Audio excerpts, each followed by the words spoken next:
J'ai l'honneur de vous informer qu'en raison du brusque changement de température qui vient de succéder à une longue période de gelée et à des chutes de neige, des accidents viennent de se produire dans plusieurs musées, notamment à Versailles. La France occupée vit son premier hiver, et celui-ci est particulièrement rigoureux. Faute d'approvisionnement en combustible, le château de Versailles, comme d'autres musées nationaux, souffre du manque de chauffage. À l'intérieur du palais, les agents restés en poste sont les premiers à subir le froid, tout comme les œuvres qui n'ont pas pu être évacuées avant l'invasion allemande.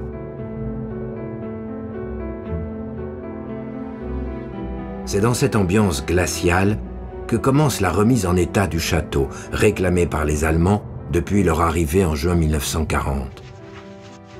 Charles Morichaud-Beaupré et André Japy prennent en main ce lourd projet dans un château toujours vidé d'une partie de ses œuvres et de ses décors. Leur premier chantier, la Galerie des Glaces. André Japy commence par ôter les parois coupe-feu qui obturaient les extrémités depuis l'automne 1939 et dégage les fenêtres de leur protection de sacs de sable et panneaux de bois. À l'extérieur, le parc est envahi par la végétation. Les mauvaises herbes ont poussé, les feuilles mortes jonchent le sol, les bassins sont boueux. Faute de main-d'œuvre, l'architecte fait débroussailler le parc par des moutons. Dans le Grand Canal vidé en 1939, les herbes folles ont depuis longtemps remplacé l'étendue d'eau. On ne s'y déplace plus en barque, mais bien à pied sec, et parfois même à vélo. Charles Morichaud-Beaupré, qui avait établi les listes d'évacuation des collections, doit désormais travailler un vaste programme de réorganisation du musée.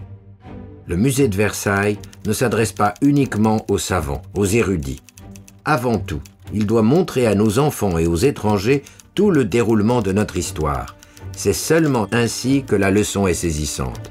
À côté de la Galerie des Glaces, le musée de toute notre histoire doit être comme un sanctuaire également dédié à la grandeur de notre pays.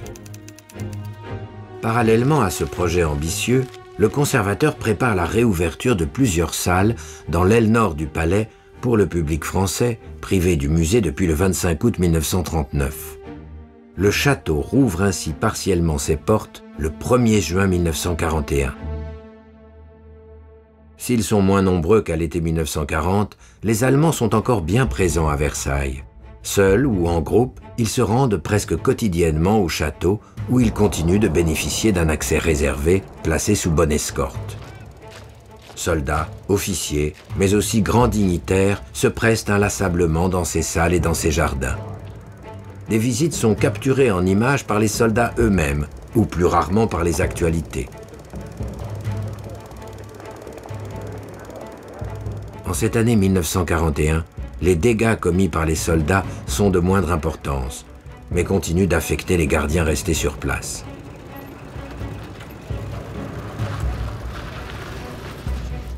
Les soldats allemands se livrent au hameau à la pêche dans les eaux du lac et à la chasse au revolver sur les canards qui ornent les petites rivières.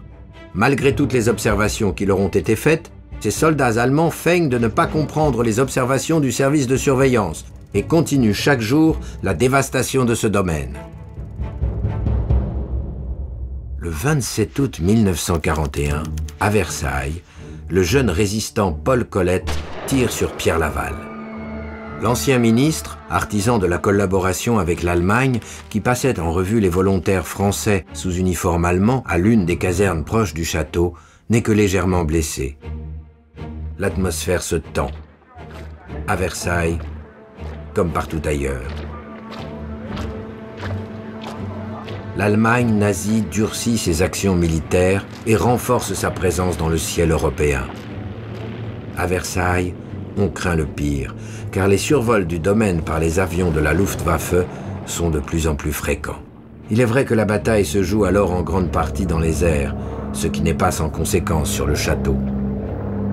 Après avoir enduré un nouvel hiver sans chauffage, le plafond de la salle des gardes de la Reine s'effondre dans la nuit du 5 au 6 mars 1942. Sa structure ne résiste pas aux vibrations des tirs de la DCA allemande contre l'aviation britannique. En passant au-dessus du château, la Royal Air Force largue de nombreux tracts à l'attention de la population. Certains échouent dans le parc, parfois par centaines, que les gardiens ramassent comme autant de signes d'espoir tombés du ciel. De son côté, Charles-Maurice Beaupré poursuit coûte que coûte la réorganisation du musée. On fait revenir du château de Sourches le portrait du maréchal Pétain par André de Vambèze. Présent dans les collections depuis 1931, le portrait est installé en bonne place dans le nouveau circuit de visite. Le conservateur élabore également un projet d'exposition sur Napoléon. Dans les dépôts, la vie continue également, rythmée par les allées et venues des gardiens et des conservateurs, les différents exercices notamment de lutte contre l'incendie, mais aussi par les visites de l'armée allemande, occupant désormais la totalité du territoire français. À compter de l'année 1943, Versailles et son domaine sont de plus en plus militarisés, ce qui laisse augurer le pire pour les trésors qu'ils abritent. Au danger du ciel et des routes s'ajoute la faim.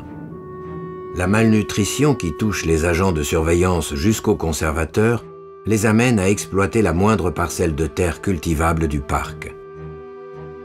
Ici, la seule chose qui nous empêche de mourir de faim, ce sont les jardins. Ce qu'on peut acheter au marché ou rien, c'est à peu près la même chose. L'année suivante, la guerre s'accentue sur tous les fronts. En juin 1944, les troupes britanniques et américaines débarquent sur les plages de Normandie. Les bombardements de plus en plus massifs de l'aviation alliée n'épargnent plus Versailles. En quelques jours, plusieurs obus tombent à l'extrémité du parc, sur les gares alentours et détruisent une grande partie de la ville voisine de Saint-Cyr. Parmi les nombreuses victimes, Yves Le Foll, l'un des gardiens du château, y trouve la mort à l'âge de 55 ans. Tandis que la presse pro-allemande s'émeut du sort réservé à Versailles par l'aviation anglo-américaine, pour Charles-Maurice Beaupré, ces événements, bien que tragiques, laissent enfin entrevoir une éclaircie. Qu'importe, la roue tourne. Bon courage, mon cher maître. J'espère vous savoir bientôt dans notre chère maison sauvée, y ramenant ce que vous aurez si bien gardé. Les dangers n'épargnent pas non plus les dépôts d'œuvres. La crainte des bombardements amène les gardiens à déployer des affiches en français, allemand et anglais, indiquant clairement la présence d'œuvres d'art. Le 22 juin, un avion allié s'écrase à quelques mètres du château de Chambord. Le 11 août, Jean-Baptiste Fauché, 56 ans, gardien versaillais protégeant les collections nationales au château de Brissac, est tué à bout portant par une compagnie de SS sévissant dans les environs. Partout, on retient son souffle et l'on appelle à la clémence des belligérants. Au moment où la zone des combats se déplace en direction de Versailles, les autorités civiles et religieuses de la ville historique adressent aux belligérants un suprême appel. Elles leur demandent de considérer Versailles comme ville ouverte, de respecter les incomparables trésors d'art de ses palais et de ses jardins. La destruction de tant de richesses, de tant d'élégance serait pour l'humanité une perte irréparable.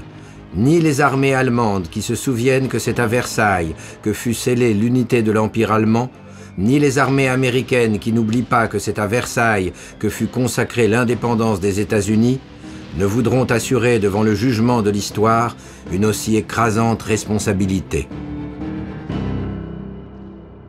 Le 21 août 1944, les premiers chars de la Libération sont aux portes de Paris insurgés. Face à l'avancée des troupes alliées, l'armée allemande disparaît peu à peu du paysage. Au bruit assourdissant des derniers tirs, le château de Versailles sort d'un long cauchemar de 1533 jours d'occupation.